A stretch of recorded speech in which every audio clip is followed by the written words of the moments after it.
My father was diagnosed with Parkinson's about 5 years ago, and my mom was taking care of him. And a lot of the things that happened to him were he was falling, he wasn't walking well, he was shaking. My wife has rather severe dementia. It has affected me more than it has affected her. It's difficult to know how much she knows from day to day. I had a TIA, which is a minor stroke after 2 major ones. When he started falling, my mom and I decided that he needed some help. She was able to do what she wanted, and then because of age, things start slipping. You don't want to admit it either. When people first start with hospice, they do feel like they're giving up. Well, and Mom wanted to be at home. She never wanted to. She worried about the money, and she worried about spending her money, and if she would have enough money to the end of her life, because she lived to be 100 years old. She wanted to be able to be at home, be in her own environment, be able to continue with her regular schedule, and be with her friends.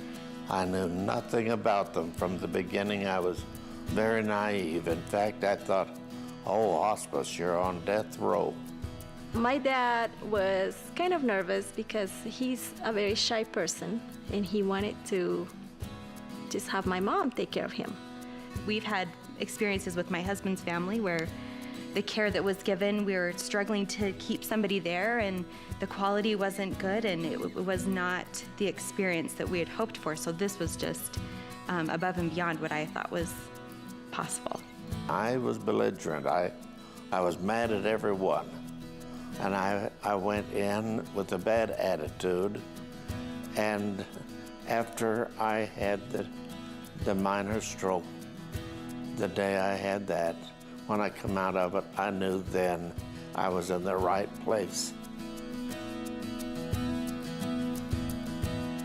I think it was our daughter that worked for First Choice that encouraged us. She would say, you know, we've got the services that you need to help take care of her. So we decided to contact First Choice and say, by the way, I says, what do you provide?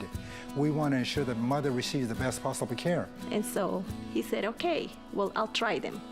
And they said, well, you can try us for a while, and if you don't like it, we'll leave, you know. And so that's what they did, and my dad just loved them. I insisted on First Choice. I insisted on it. Like I say, my daughter and daughter-in-law checked everything out, and after being in another facility, they're marvelous.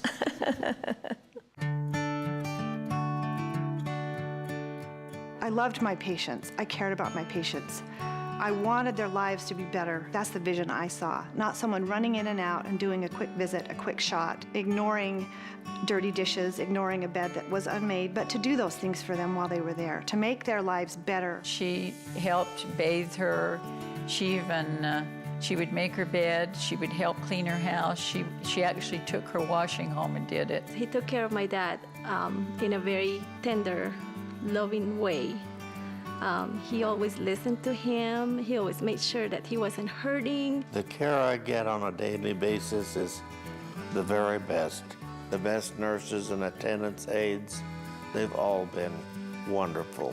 She looked forward to those people when they were, the days they would come, you know, to help her, make her feel a little better. When they're serving us, they really care. We're just not another person. We're a family. Grandma loved Rachel and trusted her, and it was just like having a member of the family there. They made me feel part of their family. It made the care easier to give. My key role is to make sure their physical needs are met, but a lot of times it's the emotional need and the friendship, that bond. Our whole goal is to help that person, whether it's home health or hospice, to get the very most out of their life, not just out of their medical care. But it gives me the satisfaction that I've cared for someone in a really important need in their life. It has definitely changed my life, and I've made so many close friends There's no more rewarding calling than to help these people who expect so little, and yet we have so much we can give to them. Our staff help people feel young or feel good and continue to have a quality of life that they normally couldn't have. They just have to give us a try, and they feel right away the love and the care that we will give to them. We're so thankful for everything they did. And I want to tell you that my family and I really, really, really appreciate what you did for us. We will never forget it. The relationships that we have with specifically Rachel and Jason, I'll have in my heart forever because of not just the care that they gave to my grandmother, but to us.